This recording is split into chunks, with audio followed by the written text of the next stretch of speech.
নমস্কার বন্ধুরা, আমি সোলাঙ্কি আমার নীতিমূলক গল্পের আসর ও ভৌতিক গল্পের আসরে আমার ছোটো ছোটো ভাই বোন এবং আমার দাদা দিদিদের আরও একবার অনেক অনেক স্বাগত। যিনারা প্রতিদিনের শ্রোতা বন্ধু তাঁদের উদ্দেশ্যে তো অবশ্যই, আর যিনারা আজ আমার চ্যানেল নতুন ভিজিট করছেন তাঁদের উদ্দেশ্যেও থাকলো অসংখ্য ধন্যবাদ। যিনারা আজ নতুন আমার চ্যানেল ভিজিট করছেন তাঁদের উদ্দেশ্যে বলবো, যদি আজকের গল্পটা আপনাদের ভালো লেগে থাকে তাহলে অবশ্যই আমার পাশে থাকবেন, আর আমার পাশে থাকার জন্য আমার চ্যানেলটাকে সাবস্ক্রাইব করে পাশে থাকা বেল আইকন প্রেস করে অল নোটিফিকেশান করে দেবেন। তাহলে আমি যখনই যেইরূপ গল্প নিয়ে উপস্থিত হব সেগুলো আপনারা আপনাদের ফোনে নোটিফিকেশান আকারে পেয়ে যাবেন। তো বন্ধুরা, কথা না বাড়িয়ে আজ আমরা যে গল্পটা দেখতে চলেছি, গল্পটার নাম হলো নখদর্পণ। লিখেছেন সুনীত কুমার রায়।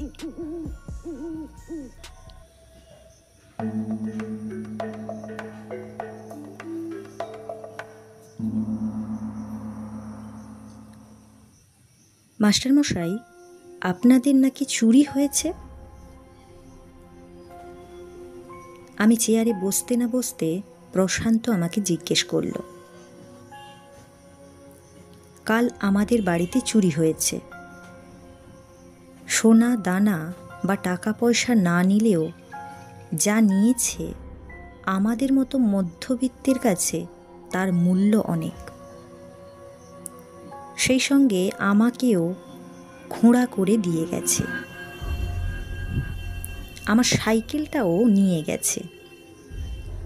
বড় সাধের সাইকেল ছিল ওটা। ক্লাস 9 থেকে 10-এ ফার্স্ট হয়ে যখন উঠি তখন বাবা ওটা কিনে দিয়েছিলেন। পুরোনো আমলের র্যালে সাইকেল, বেশ মজবুত। যে দেখতো সেই বলতো যদি রং করিয়ে নেওয়া যায় তাহলে আর দেখতে হবে না, কিন্তু তার হলো না। রং করে সুন্দর করে তোলার আগেই হারাতে হলো। ছাত্রছাত্রীদের সবই বললাম। ওদের প্রশ্ন আর শেষ হতে চায় না। পড়া ভুলে ওরা চুরির গল্প শুনতে চায়। মাধুরী জিজ্ঞেস করল, পুলিশে খবর দেবেন না স্যার? আমি হেসে বললাম, পুলিশে খবর দিয়ে কি হবে, বরং তাতে ঝামেলা বাড়বে বই কমবে না। তাছাড়া আমার একার দ্বারা সব দিকে দৌড়ানোও সম্ভব নয়। কথাটা মিথ্যে নয়। গত রাতেই আমরা চুরি হয়েছে বুঝতে পেরেছিলাম। রাত 3টের সময় বাবা বাথরুমে যেতে গিয়ে দেখে ভাঁড়ার ঘরের দরজা খোলা। চিৎকার করে সবাইকে ডেকেছিল। আমরা চোরের সন্ধানে বৃথাই টর্চ হাতে ছোটাছুটি করেছিলাম। পরদিন বিভিন্ন সাইকেলের দোকানে খোঁজ করেছিলাম। যদি আমার সাইকেলটা কেউ বিক্রি করে যায় তাহলে অন্তত দোকানিকে কিছু দিয়ে উদ্ধার করা যাবে।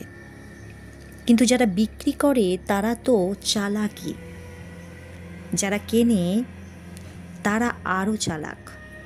সুতরাং ঘোরাঘুরি সার। তাছাড়া নানান জনের নানা প্রশ্ন। কেউ কেউ আবার কাকে সন্দেহ হয় জিজ্ঞেস করল। আসলে উল্টে আমাদেরই বিপদে ফেলার মতলব। তাই মনের ঝাল মনেই রেখে দিতে বাধ্য হয়েছিলাম। তাছাড়া এরকম চুরি শুধু আমাদের নয়, অনেকেরই হচ্ছে বা হয়। তাই নিজের ক্ষতিকে বড় করে দেখা উচিত নয়। ছাত্রছাত্রীদের বললাম একথা। মুকুল বলল, থানা পুলিশ নাই যদি করেন তবে একটা জিনিস করে দেখতে পারেন। অবশ্য আপনি আবার বিশ্বাস করবেন কি না জানি না। আমি বললাম, কি বলো তো? মুকুল বললে, আমার মেশো ভালো গুণিন, নখদর্পণ জানে। মুখের কথা কেড়ে নিয়ে আমি হেসে বললাম, ওসব নখদর্পণ টর্পণ সব বাজে। যদি সত্যিই হতো তাহলে লোকে থানা পুলিশ না করে ওদের কাছেই ছুটত। আর ওরা মোটা টাকা কামিয়ে বড়লোক হয়ে যেত। মুকুল একটু আহত হয়ে বলল, সেরকম লোক কি আছে? অনেকে গুণিন সেজে টাকা রোজগারের ধান্দায় থাকে, সেই জন্য লোকের বিশ্বাস চলে যায়। আসল গুণিনরা টাকার জন্য দরদস্তুর করে না। আমি হেসে বললাম, তা তোমার মেশো কি আসল গুণিন? আমার কথায় অন্যরা খুক খুক করে হেসে উঠল। মুকুল তাতে আরও রেগে গিয়ে বলল, আসল কি নকল জানি না, আমার মেশো কারো বাড়িতে যেঁচে যায় না। আমি হাসি চেপে বললাম, আহা, তুমি রাগ করছো কেন? আমি কি তাই বলছি? তারপর কথাটা একটু ঘুরিয়ে বললাম, আচ্ছা, তুমি কখনো নখদর্পণ দেখেছ? মুকুলের রাগ তখনও যায়নি। সে জোরে মাথা ঝাঁকিয়ে বলল, দেখেছি বই কি, না দেখলে বলবো কেন? মুকুল ছেলেটা অন্যদের মতো নয়, বয়স অনুপাতে একটু গম্ভীর প্রকৃতির। পড়তে বসে নিজের কাজ করে যায়, বেশি কথা বলে না কারোর সঙ্গে। ওর কথায় জোর দেখে কৌতূহলে বললাম, তাহলে তুমি বলতে চাও আমাদের চুরিটাও নখদর্পণের সাহায্যে হদিশ করা যাবে? চুরির হদিশ করা যাবে কিনা জানি না, তবে আপনি নিজের চোখে সব দেখতে পাবেন, কিভাবে চুরি হলো বা কে চুরি করলো। অন্যান্য ছাত্রছাত্রীরা সমস্বরে বলে উঠল, হ্যাঁ মাস্টারমশাই, একবার করে দেখুন না। আমি ভাবলাম, এত করে বলছে যখন, তখন দেখলে হয়। তাছাড়া টাকা পয়সা বেশি লাগবে না, বেশি ঝামেলাও পোয়াতে হবে না। যদি সাইকেলটা পাওয়া যায়। মুকুলকে বললাম, আমি রাজি, তুমি তোমার মেশোকে আনতে পারো। তা উনি কী রকম কি নেবেন আমাকে আগে থেকে একটু জানাবে। মুকুল বলল, টাকা পয়সা আপনি যা ইচ্ছে দেবেন, তবে মেশো কিন্তু সেদিন আপনাদের বাড়িতে খাবে। আমি বললাম, ঠিক আছে, ওতে আমাদের কোনো অসুবিধে হবে না। তোমার মেশো কবে আসবেন আমাকে জানিয়ে দিও। অন্যান্য ছাত্রছাত্রীরা আবদার করে ওরাও সেদিন দেখতে আসবে কেমন করে নখদর্পণ হয় এটা জানালো। আমি ওদের বললাম যেন ওরা কাউকে না বলে, কারণ লোক জানাজানি হলেই ভিড় জমে যাবে বাড়িতে। মুকুল ওর মেশোর সঙ্গে কথা বলে আমাকে জানাবে বলল পরদিন। ওরা চলে যেতে মাকে বললাম সব। মা শুনে বলল, বেশ তো, যদি জিনিসগুলো উদ্ধার করা যায়, অন্তত তোর সাইকেলটা যদি পাওয়া যায়। মুকুল কিন্তু পরদিন এসে বলল, ওর মেশোর শরীর খুব খারাপ, সেই জন্য এখন আসা সম্ভব নয়। ও মেশোকে সব বলেছিল, কিন্তু শরীর খারাপের জন্য এখন আসতে পারবে না। সুস্থ হয়ে করতে বেশ কয়েকদিন লাগবে, তখন হয়তো কিছু করা যাবে না। আমি মনে মনে খুব বিরক্ত হলাম, কিন্তু মুকুল দুঃখ পাবে বলে মুখে কিছু বললাম না। একদিন দুপুরবেলা ঘুমিয়ে ঘুমিয়ে স্বপ্ন দেখলাম সাইকেলটা যেন আমার সামনেই পড়ে আছে, অথচ আমি নিতে পারছি না। ঘুম ভেঙে মনটা খুব খারাপ হয়ে গেল। মন খারাপ হলে আমি নদীর ধারে নির্জনে একা বসে থাকি, ওটা আমার স্বভাব। এতে শরীরটা বেশ ভালো লাগে। সেদিনও নদীর ধারে গিয়ে চুপ করে বসেছিলাম। হঠাৎ পেছনে কার পায়ের শব্দ শুনে চেয়ে দেখি একটা লোক দাঁড়িয়ে আছে, পরনে আধময়লা ধুতি আর গেঞ্জি, মুখে কয়েকদিনের না কামানো দাড়ি। লোকটাকে দেখে মনে হলো শরীর খুবই অসুস্থ, না হয় সদ্য বেশ ভারী রকমের অসুখ থেকে উঠেছে। জিজ্ঞাসু দৃষ্টিতে তাকাতে লোকটি কাচুমাচু করে বলল, আমি মুকুলের মেশো। মুকুল আমাকে আপনাদের চুরির কথা বলেছিল। শরীর খারাপ বলে আসতে পারিনি। আজকে যদি আপনার অসুবিধে না থাকে। আমি থতমত খেয়ে বললাম, আজকে মানে? এখানেই? লোকটা হেসে বলল, এখানে হলে ক্ষতি কি, বেশিক্ষণ তো সময় লাগবে না। মনে মনে ভেবেছিলাম, আমি যে এখানে আছি কি করে জানলো লোকটা? হয়তো বাড়িতে মাকে জিজ্ঞেস করে এখানে এসেছে। লোকটা আমার পাশে বসে পকেট থেকে একটা ছোট শিশি বার করলো। শিশিটাতে তেলের মতো কি একটা পদার্থ ছিল। তারপর বলল, আপনার বাঁ হাতের বুড়ো আঙুলটা দেখি।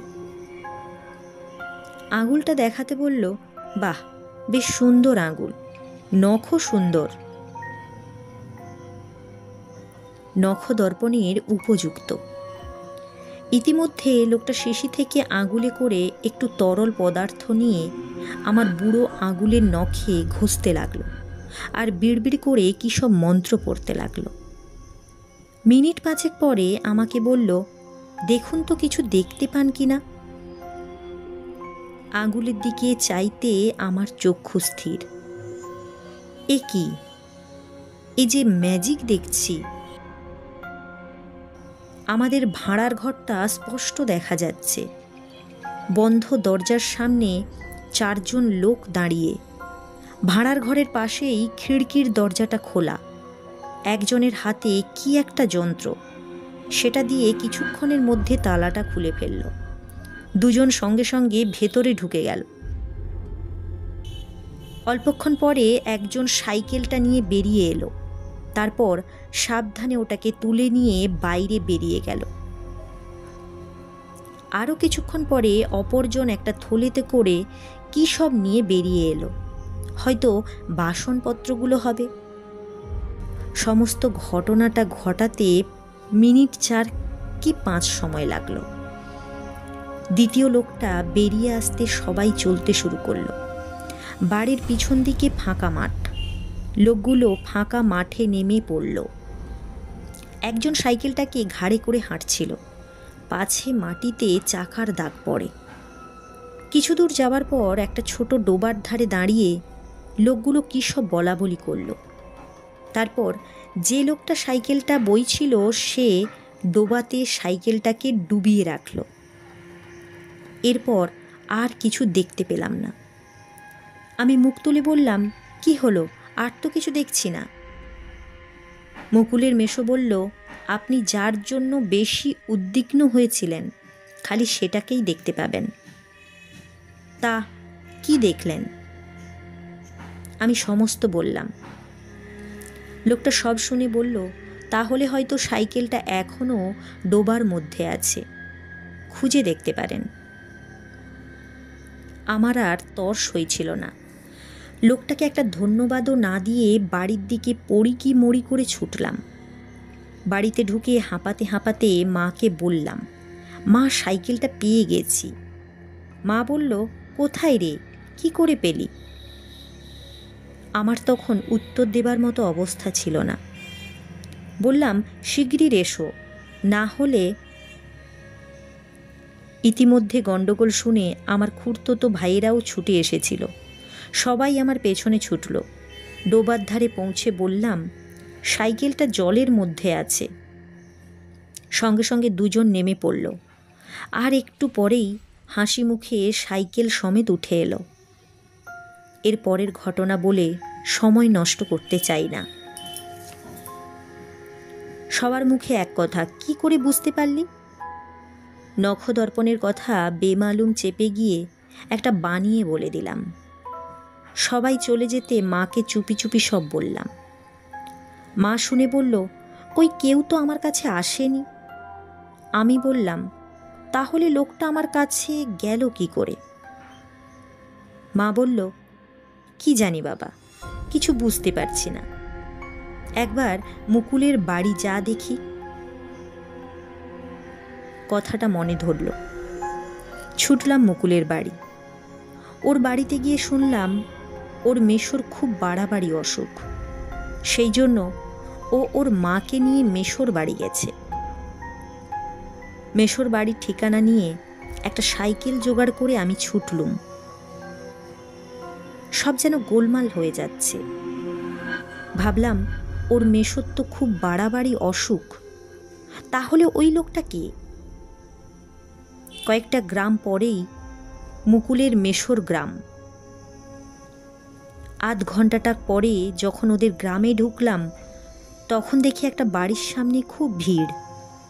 উঠোনে কিছু লোক জড়ো হয়ে দাঁড়িয়ে চাপার স্বরে কি যেন বলাবলি করছে। ওরই ভেতরে মুকুলকে দেখতে পেয়ে চমকে উঠলাম। তাহলে কি এটাই মুকুলের মেশোর বাড়ি? কিন্তু এত ভিড় কেন? তবে কি? কাছে যেতেই মুকুল হঠাৎ আমাকে দেখতে পেল। তাড়াতাড়ি ছুটে এসে বলল, মাস্টার মশাই, আপনি আপনি এখানে? আমি উদ্ভ্রান্তের মতো বললাম, মুকুল, তোমার মেশোর সঙ্গে দেখা হবে, একবার দেখা করতে চাই। মুহূর্তেই মুখটা ম্লান হয়ে গেল মুকুলের। বলল, মেশো? মেশো তো নেই স্যার, ঘন্টা 2 আগে তিনি মারা গেছেন। ওই তো, ওই শুয়ে আছেন তিনি, বলে উঠোনের ভিড়ের মাঝখানে খাটিয়ার দিকে আঙুল তুলে দেখালো মুকুল। ছুটে গেলাম। চোখের পাতায় তুলসী পাতা দেওয়া, কিন্তু তবুও মুখটা চিনতে আমার অসুবিধে হলো না।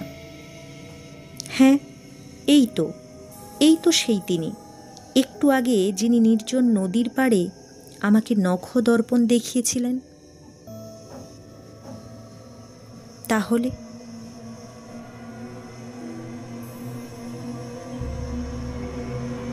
তো বন্ধুরা, গল্পটা কেমন লাগলো অবশ্যই কমেন্ট করে জানাবেন।